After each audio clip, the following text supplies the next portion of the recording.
지금 이 시점에서 두 전직 대통령이 저러고 계시는 모습에 그로 인한 상처받은 국민도 결국 우리 국민입니다. 포용은 힘 있는 자가 하는 거라고 저는 보고요.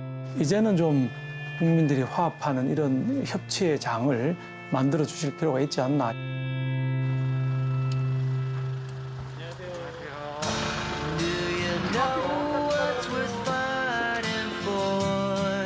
마냥 협치만 할 것은 아니다. 그리고 단순 과반을 넘어서 177석의 절대 과반의 의미는 또 다르거든요.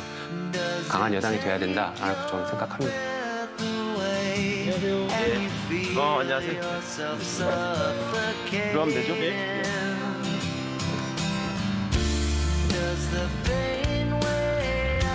국회의원이 되기 위해서 국회의원을 하는 정치는 좀 안 해야 되겠다. 못된 국회의원들, 국민들을 실망시키고 신뢰를 저버리는 국회의원들은 핀셋으로 뽑아내야 된다.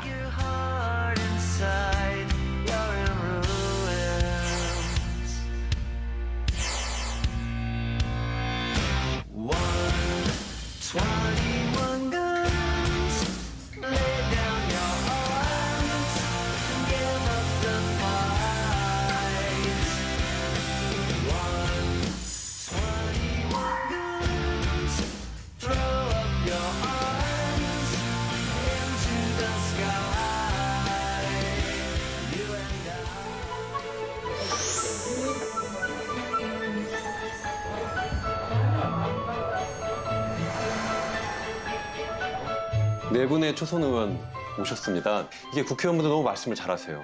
특히 본인에게 좀 불리한 내용에 대해서 탁 치고 빠지시는 것들에 대한 선수시기 때문에 이 질문에 대해서는 OX로 답변을 좀 부탁드립니다. 첫 번째 질문입니다. 위성정당 창당은 잘한 일이다. 네 분 다 X라고 해주셨군요. 법사위원장은 야당이 가져가야 된다. 예, 알겠습니다. 이거 2대 2네요. 예. 공수처법 폐지돼야 된다. 예, 예, 역시 2대 2입니다. 박근혜 이명박 대통령 사면해야 된다. 예, 계속 2대 2가 유지되고 있군요. 윤미향 의원 사퇴해야 된다. 예, 하나의 쟁점 빼고는 대부분 지금 다 범여와 야가 2대 2로 갈렸습니다. 이명박 박근혜 대통령에 대한 사면 문제에 대해서 사면해야 된다라고 말씀하셨습니다. 과거에도 전직 대통령 사면은 해왔었고 결국은 포용은 힘 있는 자가 하는 거라고 저는 보고요. 지금 네. 거대 여당이 되었고 대통령 지지율도 높지 않습니까? 이럴 때 지금 이 시점에서 두 전직 대통령이 저러고 계시는 모습에 상처받은 국민도 결국 우리 국민입니다. 작년에 한 해 동안 태극기 집회 뭐 그렇게 많기도 했는데 그런 국민도 우리 국민인데 어쨌거나 그 국민의 마음도 좀 헤아려 줄 필요가 있고 사면을 하면 오히려 상생, 협치가 가능하지 않을까 저는 그렇게 봅니다. 저는 조금 생각이 다른데요. 국민들이 분노한 지점은 위헌 상태였습니다.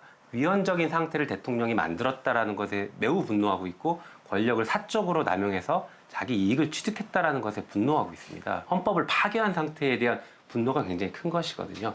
그래서 그 부분도 조금 저는 생각이 다르고 또 한편으로 사면의 문제점은 아직 확정 판결도 나오지 않았기 때문에 지금 단계에서 논의할 거리가 아니다라는 생각이 우선입니다. 20대 국회 제일 잘못한 것이 강대강으로 대결한 거라고 생각이 듭니다. 조금씩 양보하고 협치의 모양을 보여줬으면 국민들도 아주 좋아했을 것 같고요. 21대 들어와서는 뭐 의석수도 엄청나게 많이 가져갔지 않습니까? 177석이 돼 있는 상황에서 이제는 좀 국민들이 화합하는 이런 협치의 장을 만들어 주실 필요가 있지 않나 이렇게 생각합니다. 뭐 대통령 고유가 아니니까 예. 제가 뭐라고 드릴 수는 없지만은 그런 필요가 있지 않나 이렇게 생각합니다. 그 표현은 협치라고 이야기하셨지만 결국 본질은 범죄자의 형을 연해달라라는 건 아닌가요? 국회에서 무슨 협치의 차원에서 대통령 사면권을 얘기한다는 것 자체가 말이 좀 안 되는 얘기 아닙니까? 과거에 이제 소위 민주개혁 진영이 정권을 잡은 다음에 뭐 전두환 대통령 사면부터 시작해가지고 사면을 몇 번 했죠. 그런데 그 결과가 과연 좋았느냐? 지금도 보시지만 이제 광주 항쟁의 그 역사에 대해서 지금 전두환 전 대통령이 뭐 과오를 인정하거나 반성하는 모습을 전혀 볼 수 없단 말입니다. 그게 우리가 사면을 통해서 기대했던 국민적인 화합이고 역사 발전을 위해서 우리가 했던 결단의 결과인가. 여기까지 하죠. 예, 그 21대 국회에서의 쟁점들을 처음에 OX로 제가 여쭤봤는데 그 중에 하나가 공수처일 수밖에 없습니다. 실제로 20대 국회에서 가장 첨예한 쟁점이었고 21대 국회에서 이제 곧 만들어질 제도인데 법안 폐지의 O라고 하셨습니다. 없어져야 된다고 보시는 건가요? 제일 걱정스러운 부분이 어디냐면 저는 공수처장의 임명권이라고 생각합니다. 공수처장을 대통령께서 임명하시게 돼 있지 않습니까? 그럼 대통령 임명받은 공수처장과 공수처의 수사관 검사들 이런 분들이 과연 독자적인 역량으로 수사를 할 수 있을 것인가? 검찰을 견제하기 위해서 공수처를 만든다고 하면 공수처는 그럼 누가 견제할 것인가 하는 의문에 대한 답이 명확하지 않기 때문에 그 답은 명확하게 사실 나와 있습니다. 그 공수처장 임명은 그 대통령이 하는 것은 맞지만 임명 과정을 들여다보면 대통령 마음대로 절대 할 수 없는 구조입니다. 공수처장 추천위원회 7명 중에 6명이 동의를 해야 되는데 그 7명 중에 2명은 야당이 추천하게 돼 있습니다. 다시 말해서 야당이 추천한 추천위원 2명이 반대하면 공수처장 임명 자체가 불가능합니다. 그렇기 때문에 대통령 마음대로 임명할 수 있는 구조가 전혀 아니다라는 거 하나 말씀드리고 싶습니다. 또 하나는 그 공수처가 검찰 위에 있다. 혹은 공수처에 대한 견제는 어떻게 할 것인가 검사가 할 수 있습니다. 공수처 범죄는요. 범죄 사실이 발생되면 공수처장은 반드시 검찰에 통보하도록 되어 있습니다. 그러면 검찰은 공수처 검사들, 공수처 공무원들을 수사할 수 있습니다. 서로 수사할 수 있고 서로 견제할 수 있기 때문에 이것은 민주주의 원리에 가장 부합하는 제도라고 볼 수 있는 것이죠. 박근혜 대통령 때 특별검사 임명해서 살아있는 권력 수사하고 탄핵에 이르렀습니다. 현재 있는 제도로도 충분히 살아있는 권력 수사할 수 있고 저는 구성원의 의지의 문제고요. 특검은 특별검사를 임명하기 얼마나 힘든지 아시지 않습니까? 여야 합의해야 되는데 여야 합의 안 하면 특검 임명 절차가 거의 불가능합니다. 상설특검법 역시 마찬가지입니다. 그래서 그것도 저는 바람직한 방법이 자체 아니라. 감찰이라는 것도 최근까지도 예를 보셨잖아요. 우리가 이제 꼭 놓치고 있는 게 과거에 어떤 이 제도가 탄생할 때부터 역사적 맥락이라는 게 있죠. 박 의원님 참여정부에서도 근무하고 하셨으니까 더 잘 아시겠지만 과거 이해창 후보의 공약이기도 했어요. 이게 이제 대통령 측근 비리라는 것들이 김영삼 정부, 김대중 정부에서 이어지다 보니까 그 대통령 측근에 대해서라도 그 아들이나 뭐 혈족들에 대해서라도 눈치 보지 않게 수사할 수 있는 기관을 만들자. 이게 이제 공수처의 시작입니다. 사실은 공수처는 과거의 민의가 반영되고 또 과거 국회에서 다수의 의결을 통해서 통과돼서 지금 이미 이제 시행 시점만 남겨놓고 있는 거기 때문에 21대 국회가 이걸 빨리 좀 구성해야 된다고 생각합니다. 이게 뭡니까 지금? 다만 이게 뭐예요? 2월 17일 가결 연승을 선포합니다.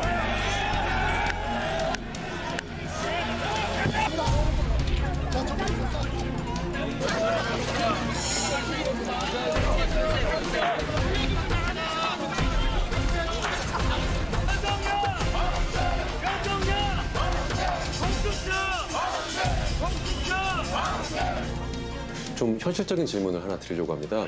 어쨌든 공수처에 대해서 찬반 여론이 있었던 건 사실이고 20대 국회에서 국회의원 5분의 3의 동의를 통해서 패스트트랙으로 트레이와서 통과시킨 법인데 21대 국회에서 어떻게 폐지시킬 수 있을까요? 현실적으로는 없죠. 저희가 뭐 쉽지 않죠. 예. 국민들께서 177대 103을 만들어 주셨기 때문에 저희가 뭐 다수당이 아닌 이상은 그걸 폐지할 수 있는 법안을 낸들 통과될 리가 없지 않겠습니까? 현실적으로 폐지할 수 있는 숫자가 안 되는 거죠. 예.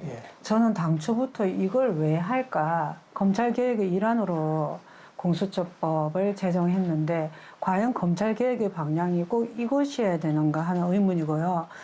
두 분도 변호사님이시지만 사실은 국민들은 평범한 일반 시민들의 기본권 보호를 강화하는 방향으로 검경 수사권 조정 여기에 더 관심이 있는 것이고 이거에 대해서는 충분히 정쟁을 떠나서 논의할 수 있는 부분인데 여기에서 좀 이런 걸 좀 더 집중하는 게 옳은데 굳이 거대한 권력기관을 또 만들어서 견제할 기관이 아까 검사가 뭐 하면 된다고 하는데 현실적으로는 쉽지 않은 거는 저는 잘 아실 거라고 보고요.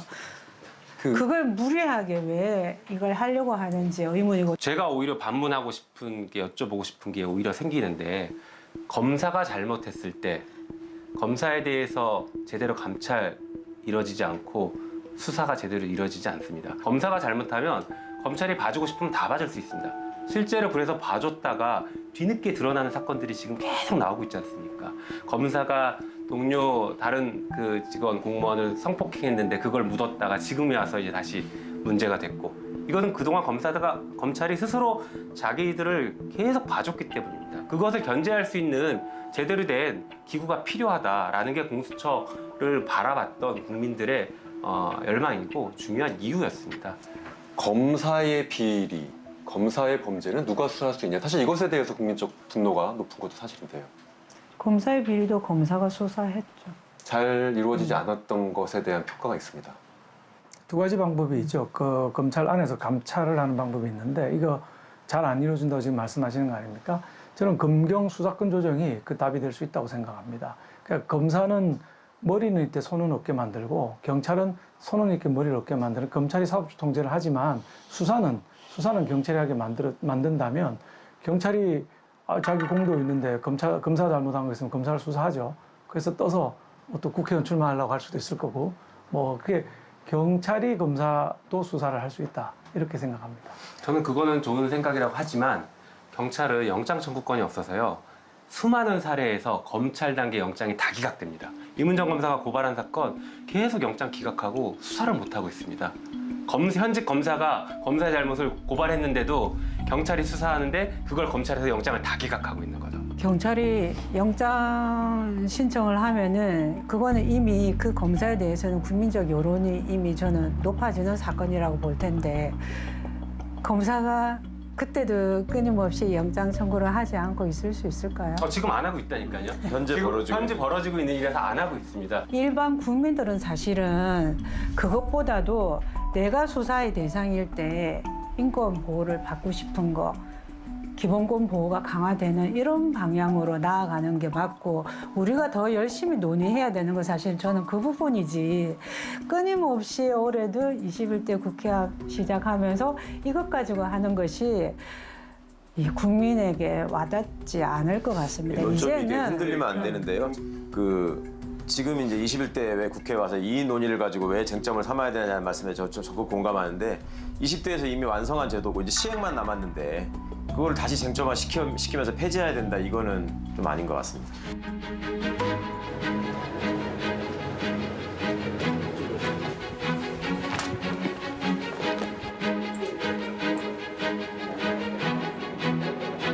공수처에 대한 입장, 검찰 개혁에 대한 입장, 검찰 정치를 어떻게 막을 것인지에 대한 입장, 이걸 가지고 국민들에게 이해를 구하시고 심판을 구하시기 바랍니다. 자, 출발하죠. 우리 후보자님 너무 씩씩하지 않습니까?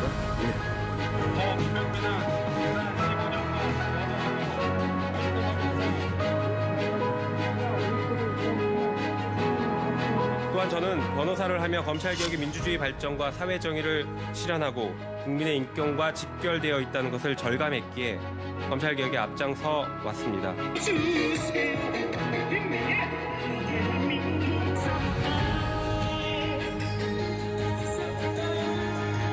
국민들을 위해 살겠다고 섬기겠다고 하는데 여러분 어떻게 된 일입니까?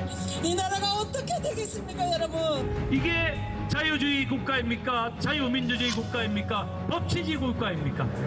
이런 만행을 저지르는 사람은 더 이상 청와대에 있어서는 안 된다고 생각하는데 여러분 동의하십니까?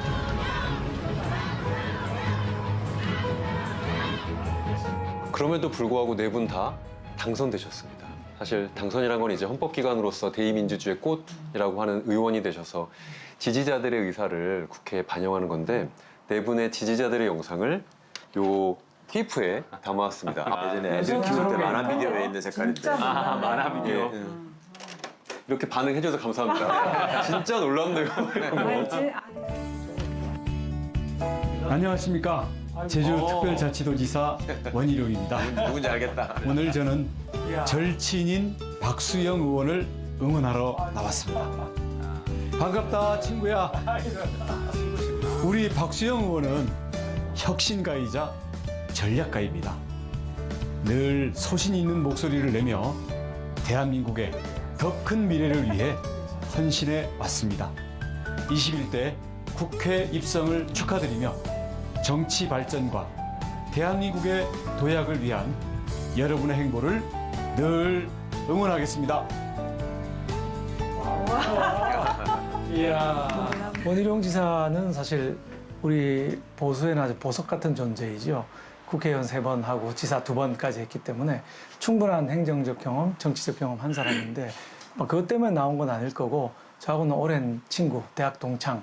절친이라고 표현하시죠. 절친입니다. 82년 대학 입학에서부터 지금까지 뭐 그 많은 친구들 있고 사이가 좋았다 나빴다 하는데 한 번도 나쁜 사이로 가지 않은 정말 좋은 친구고 어려울 때 서로 도와주고 서로 같이 또 격려해주고 손잡아주는 이런 사이이기 때문에 어떻게 찾아야 할지 2004년도인가요? 최강욱 의원이 군 검찰관으로 있을 때 한미영합사 부사령관이었고 육군 대장이었던 그 장군을 뇌물죄로 구속시킨 게 있었습니다. 그 뉴스를 보고 이 최강욱 그 변호사 참 대단하다. 정말 기계가 있다는 그런 판단을 했었고요. 아마 그 정신 잃지 않았으면 좋겠어요. 처음에는 다들 나라를 위해서, 국민을 위해서, 사회를 위해서 정치를 하겠다고 정치 시작합니다. 근데 대부분이 권력 맛을 들이고 변절이 돼서 정치꾼이 되는 경우를 많이 봤습니다. 우리 최강욱 의원께서는 정치꾼이 아닌 정말 정치인이 되기를 간곡하게 부탁드리면서 아유 감사합니다. 아니 저기 산에 계시거든요 지금. 거기까지 찾아가서. 처음에 이모가 국회의원을 한다고 했을 때 변호사도 불쌍한 사람을 돕고 사람들을 충분히 사랑해줄 수 있는 좋은 직업인데 왜 욕 얻어먹고 그 다음에 선거에서 떨어지면 상처가 큰 국회의원을 하려고 하나 생각했어요. 하지만 꼭 누군가가 해야 한다면 대한민국과 아이들을 사랑하는 이모 같은 사람이 했으면 좋겠어요. 앞으로는 이모가 국회에 가서 아이들이 더 살기 좋은 세상 그리고 대한민국 국민들끼리 서로 싸우지만 말고 다 함께 힘을 합쳐 더불어 살아가고 더 좋은 대한민국을 만들어줬으면 합니다. 이모 서울에서 부산 왕래하느라 힘들 텐데 건강 잘 챙기시고 앞으로는 제가 동생도 잘 돌볼 테니 걱정 마세요. 이모 고맙고 사랑하고 화이팅! 저렇게 똘똘한 족발을 주셔서 더큰 정치인 될 것 같아.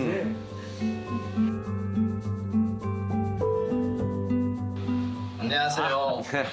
서울시 공무원 간첩 조작 사건 피해자 유우성입니다. 먼저 21대 국회의원으로 당선된 김용민 의원님 진심으로 축하드립니다. 저는 김용민 의원께서 제가 힘들 때마다 저에게 해주시던 말이 기억납니다. 정의를 이기는 불이익은 없다. 앞으로 대한민국 21대 국회에서 검찰 개혁에 앞장에 서시고 검찰 개혁을 끝까지 꼭 해낼 거라고 믿습니다. 형님, 국회의원 당선되신 거 다시 한번 축하드리고 항상 응원하고 지지합니다. 화이팅! 감동이네요. 예, 이게 각별한 인연을 가지고 계시죠? 네, 그렇죠. 저 사건 제가 변호했었고 다행히 그 이제 국정원과 검찰의 어떤 조작 행위들, 사건을 만들어낸 행위들을 밝혀내서 무죄 판결을 받았죠. 그리고 간첩으로 몰렸다가 다행히 무죄가 나서 지금은 뭐 잘 살고 있습니다. 조카? 네. 예, 근데 주일. 또 역시 각별한 조카라고 들었습니다. 눈물이 나시나 봐.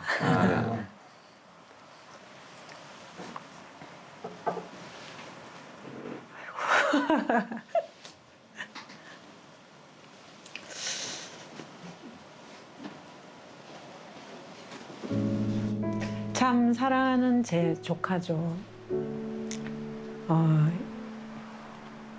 19개월 때 아빠가 하늘나라로 가서 언니는 우울증에 빠졌고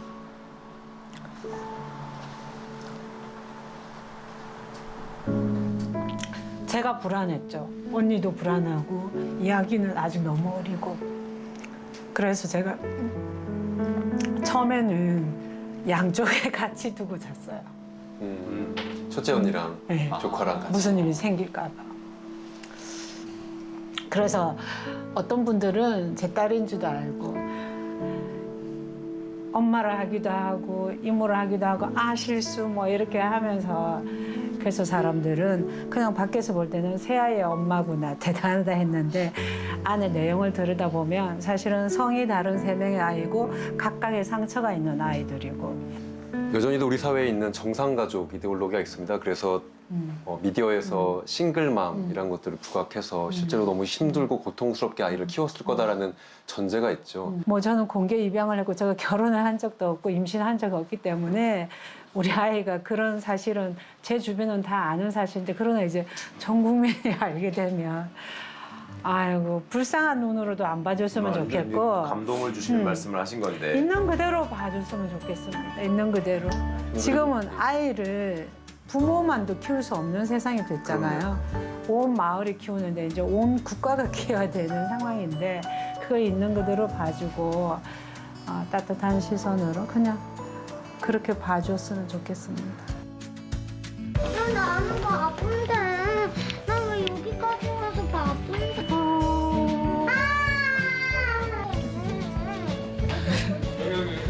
가자.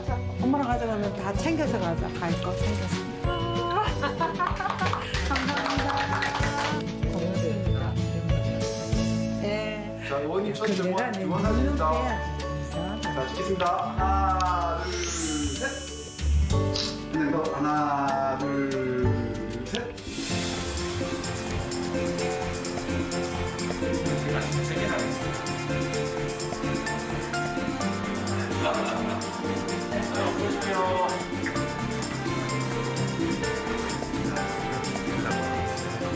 기존의 정치를 하셔서 3선 4선 되신 분들보다는 초선으로 처음 시작하는 마음 가진 분들이 국민들의 뜻에 더 가깝지 않겠느냐.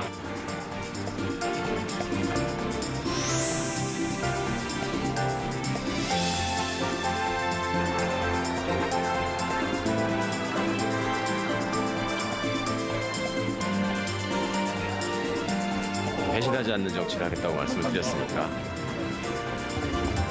그 얘기들이 잘 지켜줄 수 있도록 해야죠. 뭐 저부터도 유념하고 또 그 말만 하고 안 지키는 사람 있으면 또 제가 나선 사람들 다 알리고.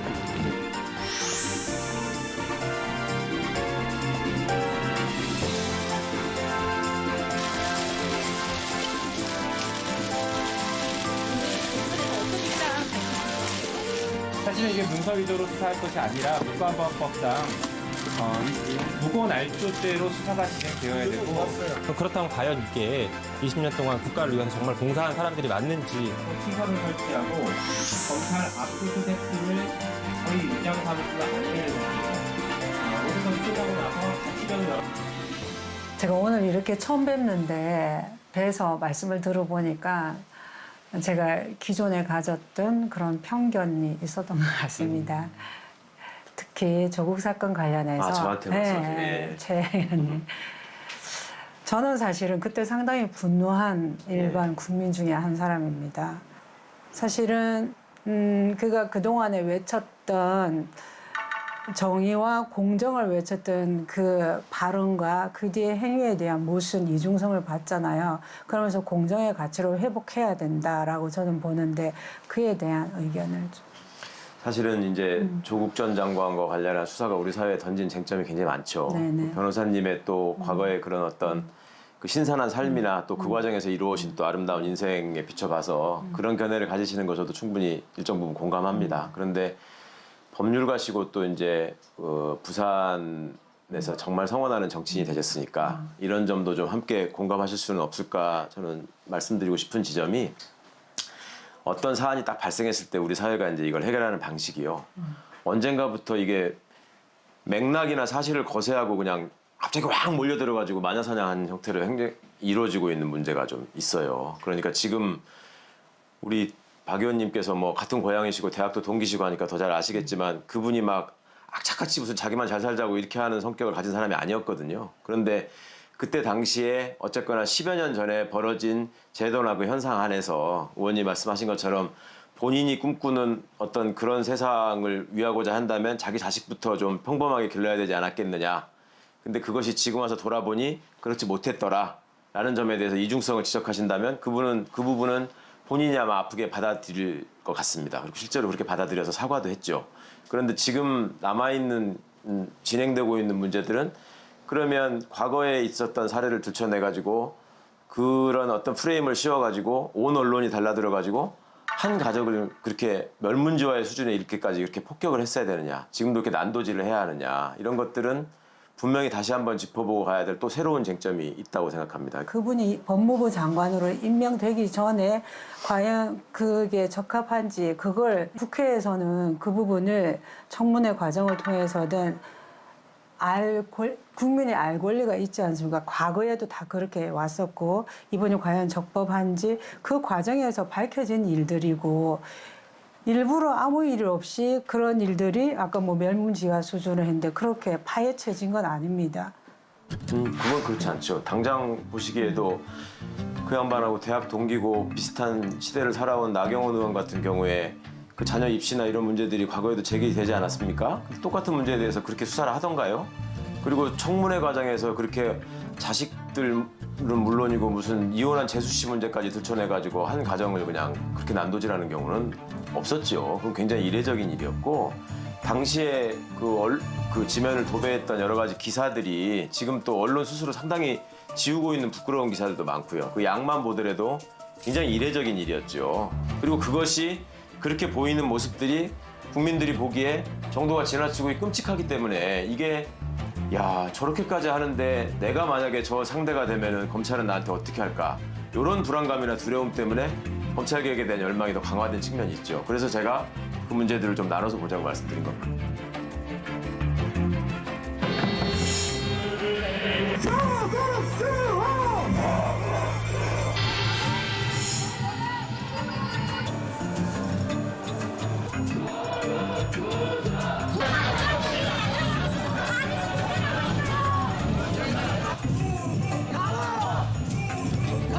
비교도 해볼 거 아닙니까? 이거 좀 너무 심하다. 이런 여론이 더 많았던 것 같은데 우리 최 의원님께서는 여론이 그렇지 않았다고 또 말씀하시니까 여론조사를 다시 한번 해봐야 될 판이네. 우리가 얼마나 많은 사람들, 인사청문회제도가 노무현 대통령 때 도입한 제도입니다. 그 뒤에 상당히 많은 사람들이 인사청문회를 거쳤을 거 아닙니까? 그때 나온 이 사건들, 비리들이 조국 그 법무부 장관이 가졌던 것보다 훨씬 더 작은 비리가 있는 사람들도 스스로 물러나거나 임명을 취소하거나 이런 경우들이 많았는데, 그 앞에 부분하고 뒷부분이 형평이 맞지 않는 부분도 충분히 있거든요. 저는 정부에서 사실 인사를 오래 했습니다. 청와대 인사수석실도 있었지만 인사국장도 하고 인사과장도 하고 다 해봤는데, 청문회 과정에서 그 과거에 낙마한 분들이 훨씬 더 작은 잘못으로도 낙마를 했거든요. 그러면 국민들 입장에서 비교도 해볼 거 아닙니까? 말씀 굉장히 잘해주신 것 같은데요. 인사청문회에서 걸렀어야죠. 인사청문회를 하기 전에 검찰이 기소를 하지 않습니까? 검찰이 수사를 먼저 하지 않습니까? 검찰이 대통령의 인사권을 좌지우지하면서 개입했지 않습니까? 이 사건은 문제점은 핵심은 거기 있는 것입니다. 제가 바라보는 관점에서는. 그 다음에 그게 사실이냐 아니냐는 그 다음 문제였던 것 같고, 그거는 사실 여부는 지금 재판 중이니까 아마 재판에서 결과가 밝혀지겠죠. 이미 지금 법정에서의 증언들 보면 검찰의 기소가 무리했다라는 증언들, 그런 보도들은 계속 나오고 있지 않습니까? 그러니까 그 결과도 조금 더 지켜보되, 말씀하신 것처럼 인사청문회에서 충분히 정치적으로 해결될 문제를 왜 검찰이 먼저 나서서, 인사청문회 하는데 검찰이 먼저 나서 수사해서 인사청문회를 망쳐버렸던 예가 혹시 있습니까? 언론을 다 뿌리고? 그건 혹시 아니고 기억나는 거 범죄를 있으십니까? 인지하게 되면 수사를 하는 건 당연한 거죠. 인사청문회가 있지 않습니까? 정치적인 해결 방안이 먼저 있지 정치적 않습니까? 해결 방안이 있지만 그래도 근데 범죄를 거기서 과연 인지하면 이제 수사를 하는 인사청문회 전에 무죄가 되는지는 조금 더 지켜볼 문제인 것이고, 그 언론을 누가 했는지 검찰발 언론이지 않습니까? 지금 그래서 반드시 그런 건 아니죠. 가장- 어떻게 검찰에서 다 흘립니까? 아닙니다. 그런 거 어디서 났겠습니까? 아니, 지금 의원님도 취재를 가장 하고 큰 제보를 받는 게 검찰 개혁에 있어서 가장 큰 문제점 중에 하나가 검찰과 언론의 유착 관계이지 않습니까? 아니, 지금 이번에 채널A 사건도 결국에는 그렇게 그런 던져지요. 얘기를 알려주면 안 되죠. 아니요, 곤란하죠. 굉장히 이건 중요한 문제이고 인식해 주셔야 됩니다. 아니. 검찰과 언론의 유착 관계는 검찰 개혁에 있어서 매우 중요한 논제이고 문제입니다. 논대 중에 하나일 수는 있지만 그게 가장 중요한 문제라고 아까 말씀하신 그건 아니라는 가장 거죠. 중요한 문제 중에 하나입니다. 아니죠. 자, 여러 피의사실 가지 공표죄로 처벌받은 예가 단 한 명도 없습니다. 혹시 알고 계셨습니까? 피의사실 공표를 이렇게 많이 해도 단 한 명도 처벌받지 않았습니다. 지난 10년간. 이게 지금 정당한 나라이고 정당한 검찰권이고 제대로 된 언론입니까? 적으로 하는데 우리가 조국 아니 지금 언론에서 미리 알려줬으니까 수사하는 제가 거 아니냐라고 조국에 대해서 말씀하셔서 그렇고, 공정의 가치가 훼손되었다. 제가 다른 사건을 그런 해봐도요. 말씀드립니다. 검찰이 먼저 언론에 공개를 하고 그걸 받아서 누군가가 고발해서 검찰이 수사에 나서는 예는 많습니다. 그런 예는 굉장히 많습니다. 검찰이 범죄 인지하면 수사는 해야죠. 다른 사건도 마찬가지잖아요. 그렇죠, 해야죠. 자, 윤석열 총장의 장모 사건이나 지금 수많은 사건들 수사 안 하고 있지 않습니까? 조금 전에 얘기했던 나경원 윤석열 수사 안 사건, 하고 있지 윤석열 장모 않습니까? 사건은 그때 공직기관 비서관으로도 알고 계셨지 않습니까? 그럼에도 임명. 자, 우리가 그런 얘기도 합니다. 검찰이 사건을 접수번호 순서대로 수사해라라는 얘기까지 하고 있습니다. 왜냐하면 검찰이 너무 선택적 수사를 하거든요. 고소고발된 것 중에 입맛에 맞는 걸 선별적으로 우선순위를 매겨서 수사를 합니다. 물론 경우에 따라서는 그런 판단을 해야 될 사건이 있을 수는 있겠죠. 그런 그 재량권이 검찰한테 저는 있다고는 생각하지만 그 정도가 지나치고 있습니다. 저는 뭐 올해 인사를 하다 보니까 이런 경우에는 사실은 대통령께 부담을 안 드리기 위해서 본인이 사퇴하는 경우들이 대부분이었습니다. 대부분이고 특히 가족 문제가 거론되면 제 경험상으로는 거의 100이면 100, 이러면 10 다 중간에 본인이 드랍하는 경우들이 사퇴하는 경우들이 뭐 대부분이었던 것 같아요. 근데 이건 끝까지 가더라고요. 그래서 저도 사실 안타깝기도 하고 나라가 이 문제로 이렇게 시끄러워지는 부분 있잖아요. 장관으로 임명을 안 받았으면 훨씬 더 조용했을 텐데 본인이 사퇴를 안 하더라고요. 그래서 그 부분 참 안타깝다는 생각을 했습니다. 결국은 짧은 시간에 짧은 35일인가 밖에 못 했잖아요. 최 의원님 계속 질문받게 하면 좀 미안하니까 예. 김 의원님께 질문을 네네. 드려야 될 것 같습니다. 초선이시잖아요. 네. 초선이면 이제 당에 들어가서 새로운 기풍, 새로운 목소리 이런 거 좀 많이 과감하게 내야 될 것 같다고 생각이 듭니다. 최근에 우리 정의기억연대 윤미향 씨 사건, 윤미향 의원 사건이 있었지 않습니까? 저는 민주당의 초선 의원들도 좀 목소리를 내지 않겠는가. 뭐 아직 검찰 수사나 경찰 수사 끝나지는 않았습니다만은 신문에 나오는 여러 가지 증언이나 정황 정보들을 볼 때에 한마디 정도는 나올 수도 있다고 봤는데 조용하더라고요.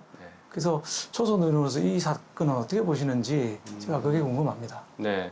뭐 문제가 있으면 침묵할 필요는 없다고 생각합니다. 근데 저는 이게 지금 검찰 수사 중이고 검찰 수사 단계로 넘어간 상태에서 그 진상 규명을 지켜보지 않고 저희가 얘기하는 건 매우 성급하다라고 생각을 합니다.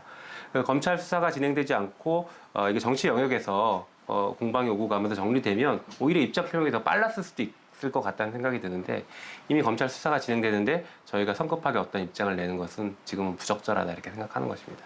근데 좀 안전한 답변이시네요. 민주당 지금. 네. 아, 그렇습니까? 네. 어쨌든 검찰 수사 네. 지켜보겠다. 아, 그럼요. 그래야죠. 지금 단계에서는요. 이게 뭐 검찰 수사 지켜보고 하면 모든 사건들이 또 이제 다 사법부로 넘어가게 되는데 사실은 정치권에서 먼저 해결해야 될 경우들도 있거든요. 저도 전적으로 있거든요. 동의합니다. 예. 그러니까 끼지 말아야 될 때는 꼭 검찰이 먼저 낀단 말입니다. 그래서 걱정이 그게 되는 문제예요. 겁니다. 저도 그건 전적으로 동의합니다. 정치 영역에서 뭐, 해결해야 될 게 너무 많아요. 고발 들어갔으니까 검찰이 또 수사 안 할 수는 없겠죠. 예. 고발을 받은 검사가 자기 직무를 또 뭐 안 할 수는 없는 거 아니겠습니까? 그건 그렇지만 아니라니까요. 선택을 한다니까요, 자꾸. 네. 특히 초선이라면 정당의 입장과 자신의 생각이 다를 때. 근데 그런 것들이 자유롭게 이루어질 수 있을까요? 어떠세요? 저는 당연히 가능하다고 생각하고 그게 이제 민주당의 저력이라고 생각하는데요.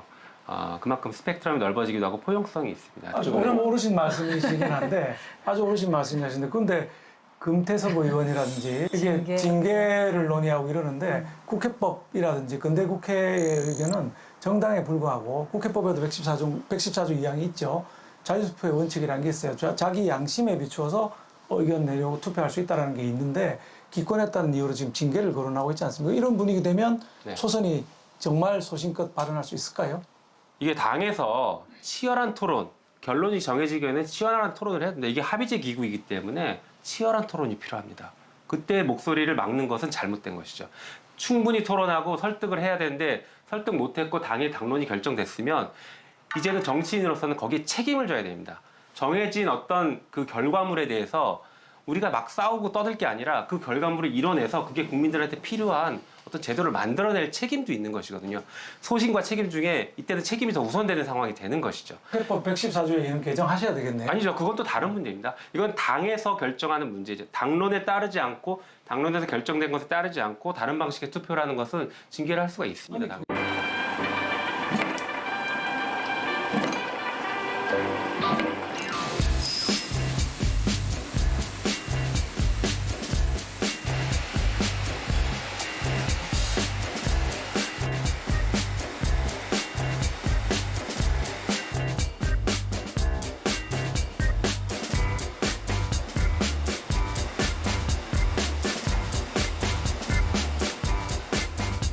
좀 일반 사람들한테는 국회의원 하면 금배지 단다 이런 얘기를 많이 하는데 법안을 발의하는 거야말로 의원들이 갖고 있는 가장 중요한 의무이자 또 권리입니다. 국회의원이 됐을 때 어떤 법안을 발의하고 싶냐 제가 미리 말씀을 드렸는데 자신의 1호 법안을 조금씩 준비를 해오셨습니다. 어유 이거 현금이 왔다 갔다 하는. 예. 김미 의원님은 뭘 좀 많이 준비해 오셨네요. 예. 저는 요것부터 하겠습니다.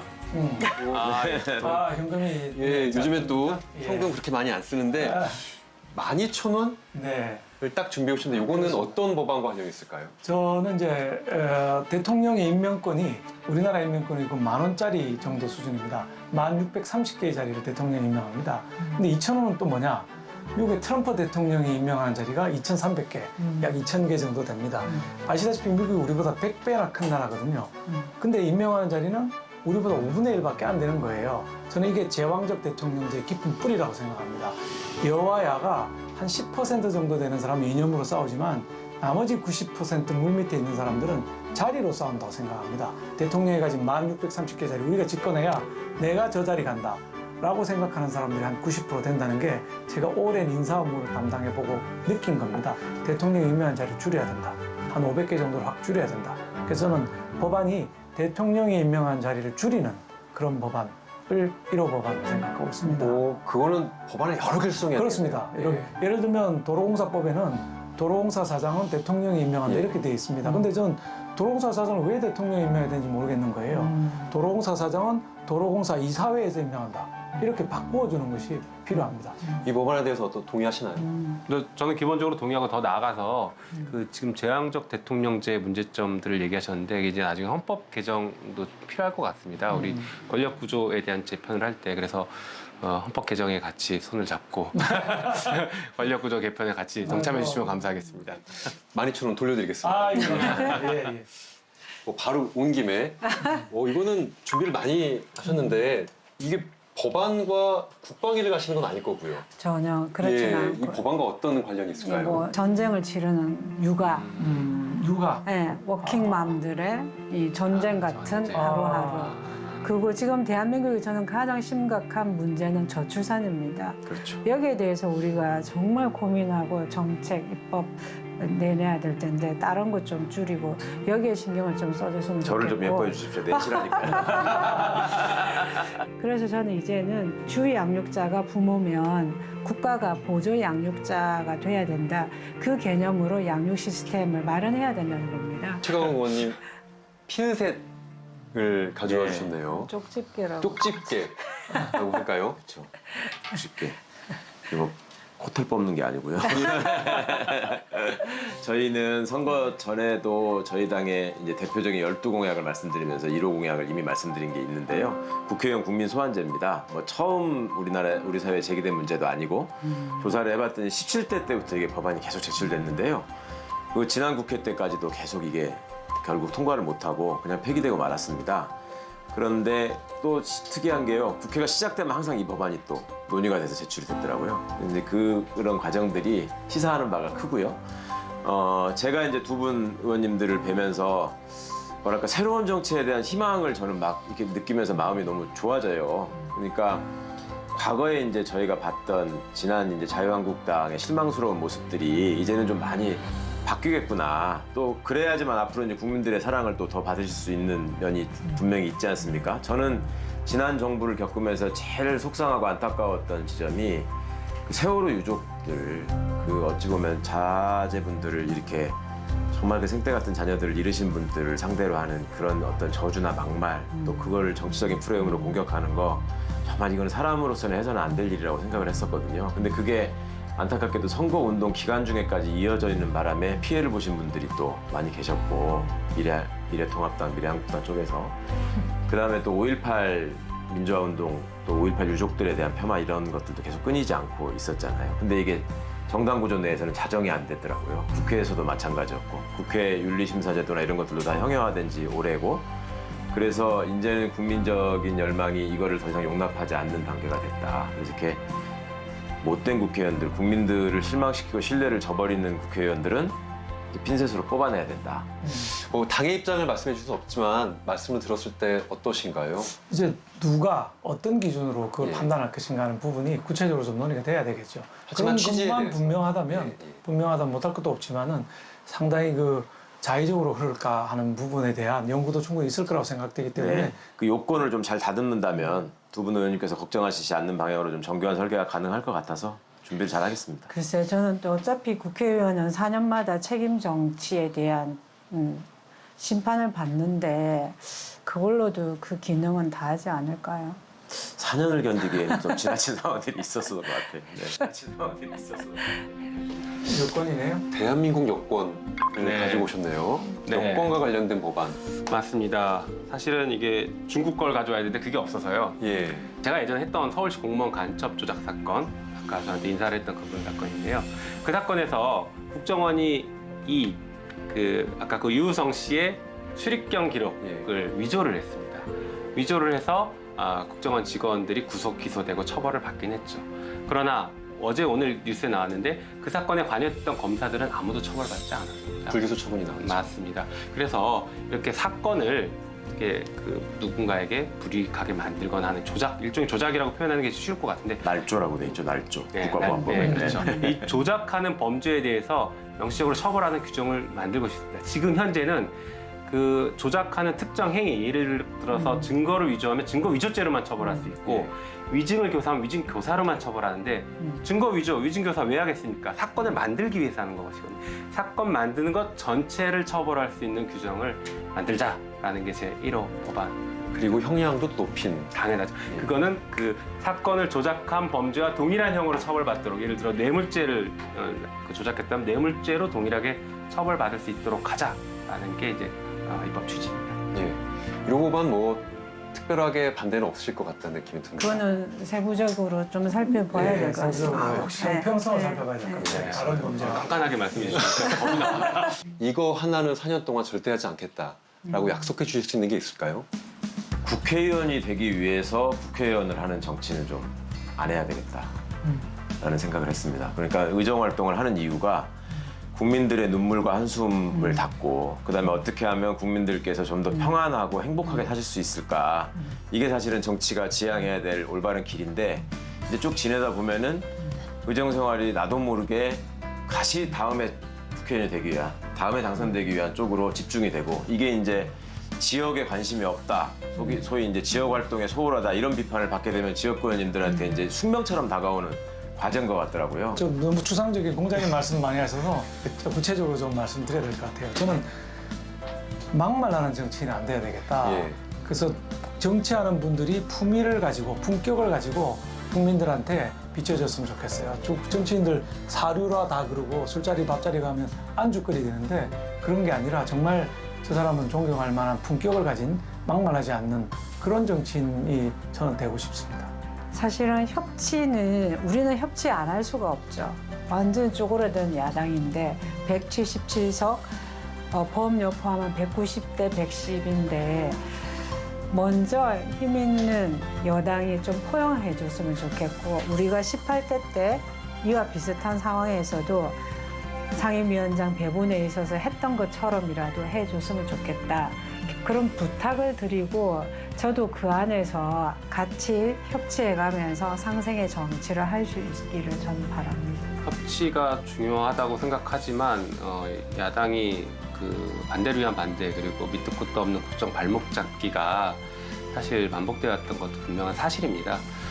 그래서 마냥 협치만 할 것은 아니다. 그리고 국민들이 유권자들이 177석을 준 의미를 굉장히 무겁게 받아들여야 된다고 생각합니다.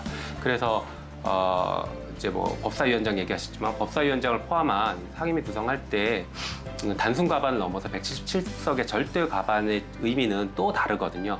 원구성도 달리 하라라는 의미로도 받아들일 수 있는 것입니다. 그래서 그 부분은 오히려 그 국민들의 그 뜻을 받아서 좀 강한 모습을 보일 필요도 있다. 강한 여당이 돼야 된다라는 저는 생각합니다. 이미 강한데 더 강할 이유가 있습니까?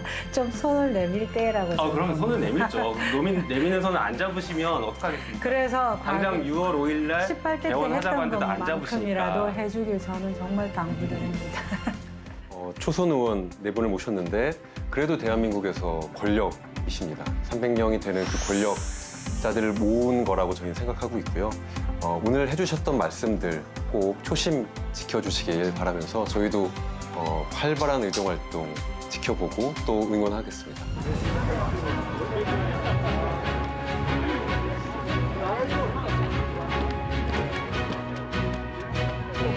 이번 21대 국회에서는 반드시 새로운 정치를 보여달라는 게 이제 국민들의 요구였기 때문에 모두 다 지역에서도 그리고 이제 당을 알리는 데 있어서도 그거를 가장 최우선으로 하셨을 건데 그런 목표를 끝까지 잃지 않고 4년 동안 지켜나갔으면 좋겠고 지금 이렇게 웃고 있는 모습처럼 마지막에 마무리할 때에도 웃으면서 끝낼 수 있으면 좋겠습니다.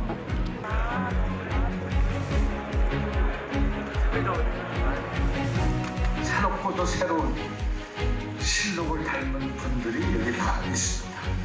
다시 모든 국민들 여당은 룰링, 그야말로 지배하는 이런 당이다. 그렇기 때문에 여당은 형님처럼 국회를 이끌어야 한다라고 이제 의장님께서 말씀하셨기 때문에 저는 180석을 차지한 우리 민주당 여당에서도 그런 관점과 시각을 가지고 국회를 운영한다면 그야말로 싸우는 국회가 아니라 국민을 위한 국회, 국민의 복리를 챙기는 이런 국회로 될 수 있지 않을까. 저는 쪽수는 중요하지 않다. 저는 이렇게 생각합니다. 초심을 잊지 마요. 네가 국회의원 되려고 얼마나 노력을 해도 노력한 거를 국민들께서 굉장히 기대가 많으시다는 걸 잘 알고 있고요. 여의도라는 섬에 갇히지 말자, 항상 국민들과 같이 있자 이렇게 다짐하고 있습니다. 21대 국회에서 제가 할 수 있는 일들이 뭘까 그거에만 집중할 생각입니다.